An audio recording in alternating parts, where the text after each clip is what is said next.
Hey guys, what's up? It's Finch here. Today we're going to be discussing the Sword and Shield tier changes for the month of August. So for those of you who don't know, given that we recently got a DLC, we want to have the tiers settle quicker, so therefore we're having tier shifts quicker than normal. And over the later half of August, a lot of things were used in tiers that they recently fell into, or simply found out to be good threats in their tiers and used more and more there, whereas other things fell out of favor, and that impacts these metagames. Pokemon are going to rise into overused, underused from, say, underused and rarely used, respectively. Whereas Pokemon might drop from underused to rarely used or rarely used to never used, and we're going to be making this video to go over every single last thing that changed. Now, the big thing that stands out here, of course, is going to be the UU to RU changes, but we're going to actually go in order. We're going to start with the rises. Venusaur rose from underused borderline to overused, which means that some teams are popping off, and you could see more of that by the fact that Torkoal rose from RU to OU, so yeah, that pair is used a ton just to form Sun Cores, and that's going to help pretty much remove Sun teams from UU. Not that it mattered anyway, because Venusaur just got banned to UBL. So yeah, the Sun team I used earlier this week on my channel is no longer viable in UU because it's basically all OU. No coincidence there. And to make matters even worse for UU, they also lost Blissey and Groudon. Blissey is an amazing pivot with heavy DD boost and teleport, and because of that, it saw a sizable amount of usage in OU, whereas Groudon is just a premier breaker in OU right now. It's working really well on hyper offensive teams and balanced teams when used in conjunction with teleport, and because of that, it's just a really great Pokemon to use, and it rose to OU for usage. In addition to that, two Pokemon that recently got banned from NU actually rose to RU, and that's Tauros and Vanillix. Now, the tier that they were usable in beforehand was RU anyway, because they got banned from NU, but it's cool seeing them resurge back into RU usage, and alongside them is Silvally Steel, a pretty good Silvally type, one of the best, in fact, and it rose to RU alongside Silvally Fairy, where those are the only two that aren't usable in NU currently. And finally, some Pokemon from PU rose back up to NU, or well, PUBL, right? Pokemon that were banned in PU, and that's Kangaskhan, Ninjask, and Rotom Frost, and all those Pokemon are solid in NU, so that's no shocker there. Kangaskhan and Rotom Frost are special Pokemon I like, but Ninjask is sneaky good as well. So, as you notice, only a handful of Pokemon rose. It's only 1, 2, 3, 4, 5, 6, 7, 8, 9 Pokemon. 10 Pokemon that rose from a tier that they were in to a higher tier. And that's mainly because we're seeing a lot of things drop. Pokemon that initially were like saturated at the top of usage due to Pokemon like being wanted to trying out, and then all of a sudden they're like, okay, these Pokemon are going to fall out of favor. Let's try more standardized things in the metagames. And this is because standards are forming in tiers like OU and UU. However, this is going to have a huge effect on all these Pokemon dropping down to RU or even NU, and because of that, we have a ton of Pokemon to go over the usage dropping up, and also, we're going to be touching on the top usage Pokemon in each tier, so definitely stay tuned. It's got a lot of stuff that we're going to go over in this video, Pokemon that are going to have significant effects in metagames that you're dropping into. So the first one is Bisharp going from OU to UU. It's going to be a great asset for hyper offensive teams in UU, and even maybe bulky offense as well as a win condition. It's able to abuse Defog with Define, and also its knockoff hits super hard, and it's able to use Iron Head, hit Fairy types, and even hit neutrally on fighting types that are able to resist the knockoff Sucker Punch combination. So it's going to be really cool as an option in UU now. It definitely is a bit more comfortably fitting there than it is in OU right now, where it's really a niche option on hyper offensive teams, but it's still solid. Some Pokemon dropping from UU to RU borderline mean they're not going to be usable in RU are Barraskewda, Pangoro, and Indeedee.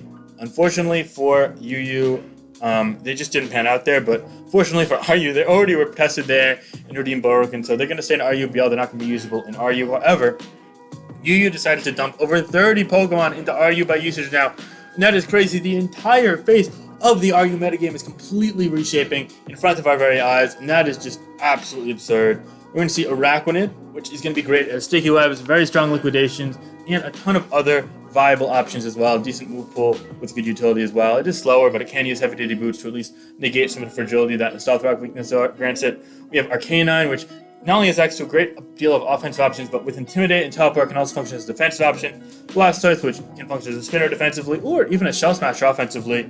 And Bronzong to start things off, which is the premier Stealth Rocker in RU last generation and will likely serve the same purpose this generation, but even better due to the lack of pursuit.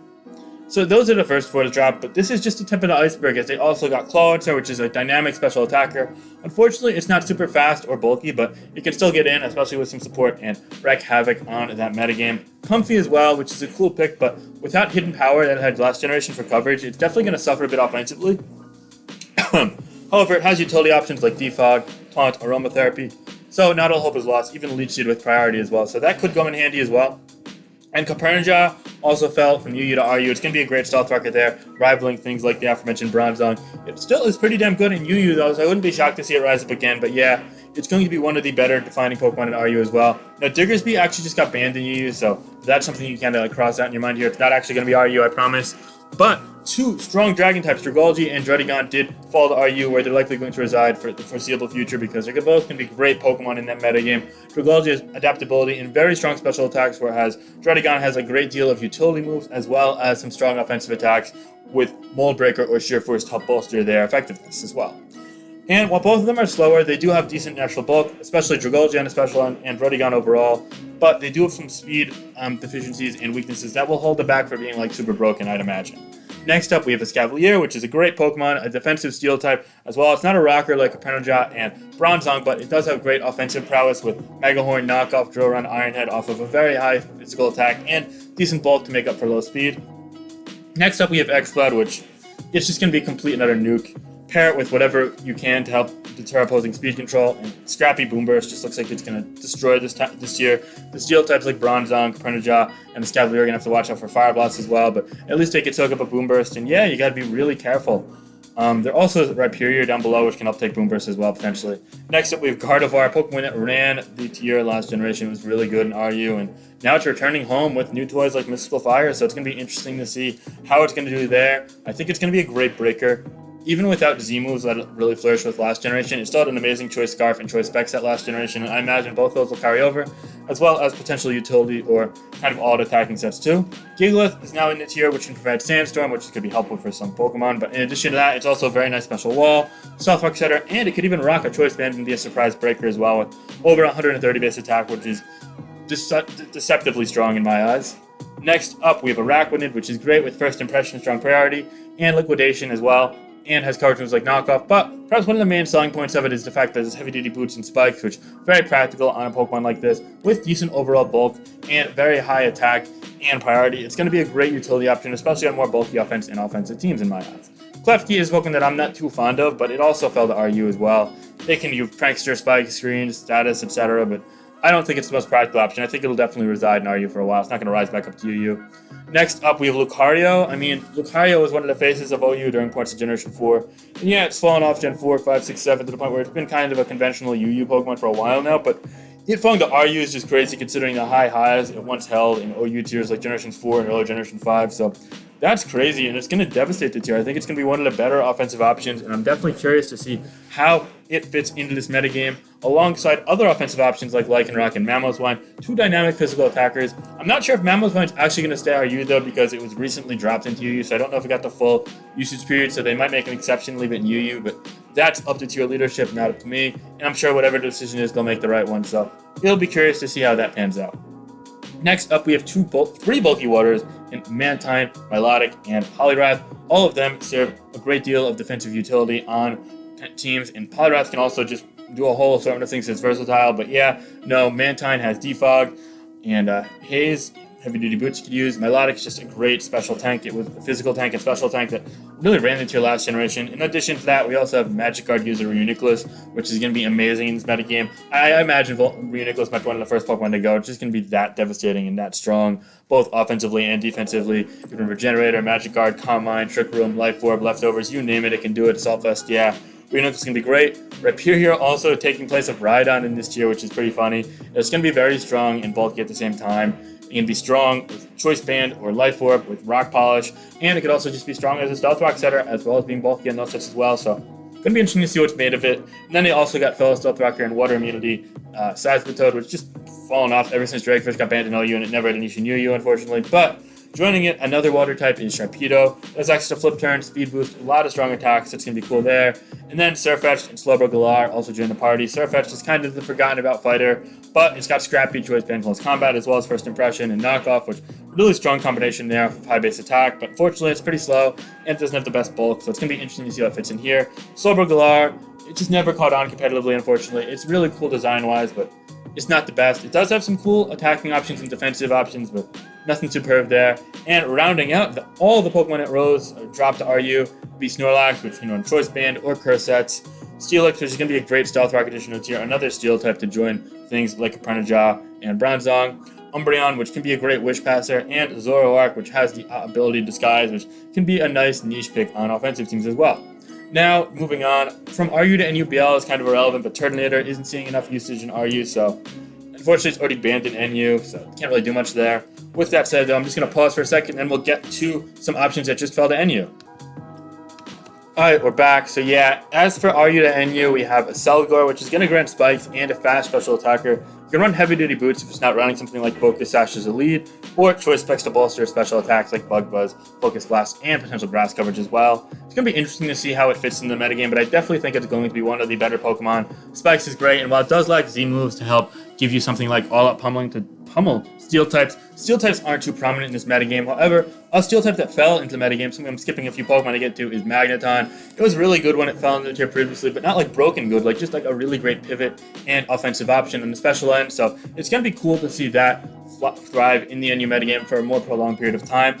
And joining it on the offensive end is going to be Bouffalant, which it might be slower, but it does have nice natural bulk and is very strong with good coverage to complement the normal type moves, such as Earthquake and even Lash Out. So it's going to be interesting to see if Swords Dance, Choice Band, Silk Scarf, Lumberry, whatever kind of Bouffalant is really going to thrive in this metagame, or if it's low speed, it might make it sluggish and hold it back. Speaking of low speed, Lunardus and Luxray are also in the tier, which could provide offensive options as well. Lunardus in particular has Contrary and Defog with options like Leaf Storm and Superpower to abuse Contrary, so that'll be cool, but I think Luxray might end up on a train back to PU where it resided in prior generations, I believe. It's cool, it has guts and decent coverage, but pretty slow, pretty frail, so it can't really do much. And rounding out the additions to NU are going to be Ditto, which can grant Choice Scarf from Posture Set, and Politoed, which unfortunately with Drizzle banned from lower tiers, it's just not going to be too effective in this metagame. It might be a cool utility option with Water Absorb, especially in PU, but I don't know if it'll have the sticking power in NU. NU to PUBL, Gourgeist, I don't know what form that is, and Silvally Fire, I guess that's cool, but nothing really special there. They're not going to be usable in PU anyway, just showing that they're not the best in NU right now. NU to PU, the last tier we'll go over because, I mean, ZU is ZU, whatever. I'm just going to pause for 1 second, actually, and then I'll get to that in a second, yeah. Okay, so yeah, sorry about that. My computer was just on low battery, but from NU to PU, we have Dugtrio Lola, which are cool, fast ground types. They're going to be effective in the metagame, even if they're not the best Pokemon conventionally without Arena Trap. Flapple, which is going to be really strong with Hustle. Unfortunately, it can miss a lot, but it's going to be devastatingly strong. Flareon, which can function as a Wisher or a Guts attacker, so going to be very viable, and Dumbo Picos as well. Yeah, so that's going to be cool. As you see, a whole handful of Pokemon fell from PU to PU and PU to NFV, so it's going to be interesting to see how those Pokemon do as well. Anyway, now I'm going to pause. I'm going to bring you guys the OU usage stats and the overall usage stats for tiers, so hold up for 1 second, guys. Okay, so the SSOU usage stats for July are as follows. Magearna is actually number 1 at number 36.85, which is really high, but it actually fell in usage, believe it or not. And people are just really noticing that, yeah, this is like the big gun of SSOU. It's really no shocker there. And it is alongside Cinderace, 2 Pokemon that I personally believe could be banned in the metagame. Both are just so overwhelmingly good on the offensive end of things. At number 3, we have more of a supportive Pokemon in Mandibuzz. And number 4, we have Clefable. Clefable is just, one of the faces of the metagame. It's been that way since day 1. In the Dynamax metagame, the pre-home metagame, the post-home metagame, pre-DLC, post-DLC, whatever you want to say. Clefable has been the top dog. Excuse me. And next up, we have Dragapult. Now, Dragapult is serving a bit of a different role before. It uses choice specs and heavy-duty boots more than Spell Tag and Leftovers nowadays, but it's the same type of thing. Pivot, Special Breaker, abusing Hex, really fast Pokemon. It can even use Dragon Dance on hyper-offensive teams. Beyond that, we also have Tox Specs at number 6. And Tox Specs, it's great because it resists Flare Cannon, Pyro Ball, really practical moves like that. Fairy types, it has a ton of natural bulk. It can basically take any one hit, and with Regenerator, it's able to recover up health a ton. It has the ability to pressure things with status, and it forces status absorbers like Clefable or even Reuniclus, which isn't even OU, which is just amazing. Yeah, next up we have Drill, a Volt Switch immunity, a strong ground type with amazing dual stab with Earthquake and Iron Head, Rapid Spin, super practical, Swords Dance, Stealth Rock, Toxic. It just has everything going for it, really. All these top 10 Pokemon are amazing in the tier.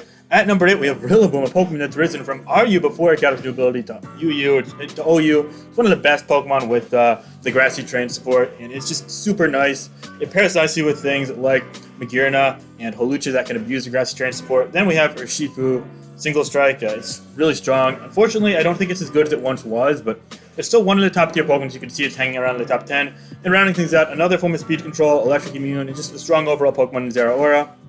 So yeah, that's our top 10. Now, I want to focus more on this top 10. As you see, we have a lot more offensive Pokemon in our top 10 than once was the case in SSOU. Magearna tends to be more of an offensive Pokemon, Cinderace as well, Dragapult, Excadrill, Rillaboom, or Shifu Zeraora. Like, you notice there are only really 3 clearly defensive Pokemon in the top 10. And I know a lot of people are complaining that the metagame is like too slow, too soft, but in reality, the metagame actually has a lot of like wrecking balls, a lot of offensive presences. And I know the tier defaults to balance, but still, these balance teams have a lot of offensive options, and I think that's something that we should keep in mind here.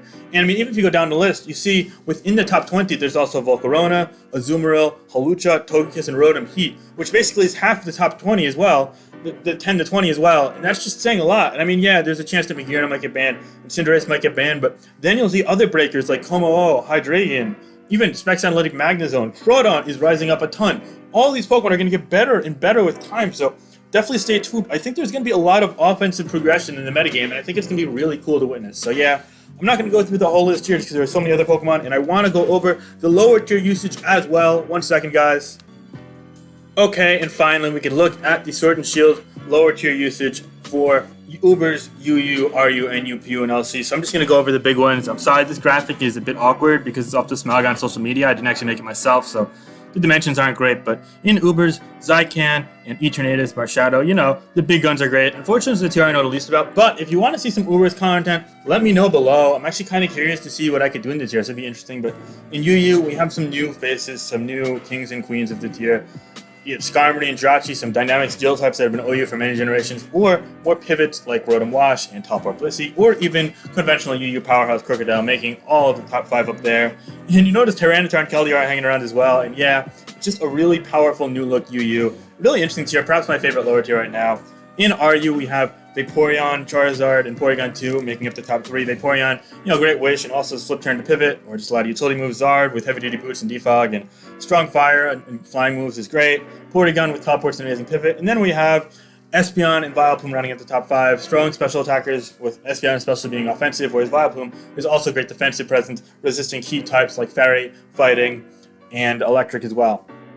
Yep, in NU, Decidueye and Toxicroak are the leaders in usage stats, both hovering above 20% usage, but then right behind them is Miltank, Basculin, and Piloswine. It's pretty interesting to see Basculin and Miltank kind of rise up and be some of the best Pokemon in the tier, but right now, Miltank's largely a reactionary measure to Decidueye, and Basculin's just a new flavor of the month, a really strong offensive water type, so definitely cool there. Finally, in PU, Sandslash is loving its place in the tier. Not only is access to Spikes, now that's new, but also Stealth Rocks, Knockoff, Earthquake, Rapid Spin, all old tools that make it a great utility Pokemon in PU.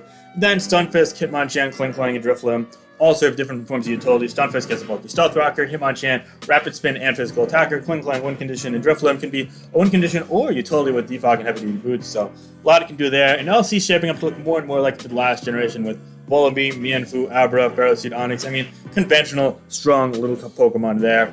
Let me know which lower tier is your favorite and which you want to see the most on the channel, and I'll be sure to go more into detail on all these usage and the Pokemon in the tier, as well as play some games then in the future, but I don't want to spread this video too thin, and I know you guys are so excited you want to try these Pokemon out, so I'm not going to keep you all day. Definitely let me know your thoughts on these usages below, and have a great day, guys. Alright, like, comment, subscribe. Peace out. Bye.